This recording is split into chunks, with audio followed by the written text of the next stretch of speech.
Maraming katanungan sa ating mga isipan. Isa na rito ang tanong kung aabot pa ba tayo sa ganitong mga edad. Nagsimula na sa bayan ng Lebak ang panglilista ng mga senior citizen na may edad 80, 85, 90 at 95 bilang parte ng pinalawig na batas para sa mga centenarian o may edad na 100 pataas. Ayon kay Joy Banyaga, nagsimula na sila sa bayan. Ngayon ang activity namin kabrigadang GR regarding sa Republic Act 11982 Expanded Centenarian, kung saan makakatanggap yung octogenarian, nonagerian, centenarian natin ng 10,000 cash gift from the president or from the government.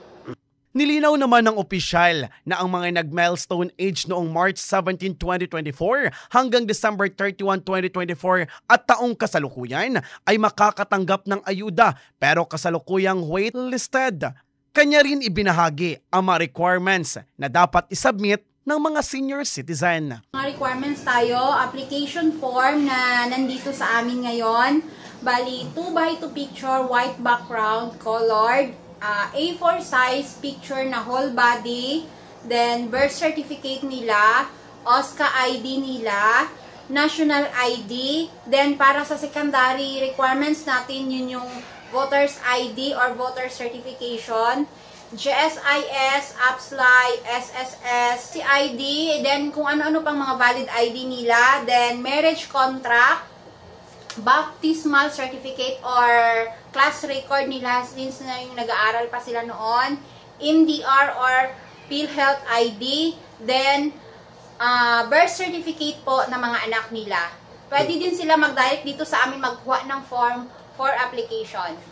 Bahagi umano ito ng Expanded Centenarian Act na naglagdaan noong ika-26 ng Pebrero 2024, ngunit mayroong kaukulang araw na dapat masunod ang mga nais na kumuha ng nasabing ayuda. Pinalalahanan rin ni Joy Banyaga ang mga nakapagpasa ng kanilang mga requirements. Hindi pa siya qualified lahat-lahat kasi yung nakapag-submit dito na na-validate ko, na tinanggap ko, pag-submit ko doon sa national, i-revalidate pa yan siya ng mga nandoon. Then, kung sino lang yung approve na ibababa dito, yun lang yun sila yung makasali sa list kung sino yung makakatanggap. So, to be announced later, pag-approve na ang lahat at nasubmit na pa, at saka kung maibaba na dito ang mga names.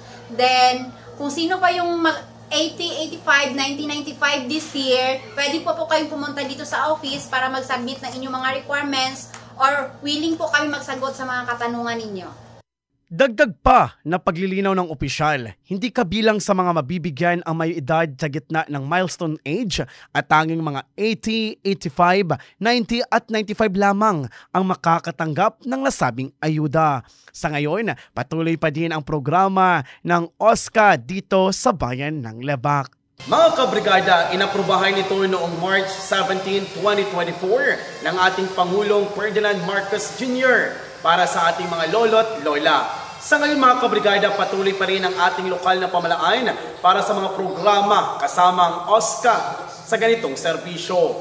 In the heart of changing lives, ako po si Brigada J.R. Blasad Pulahan ng 91.3 Brigada News of Lebak, the Music and News Authority.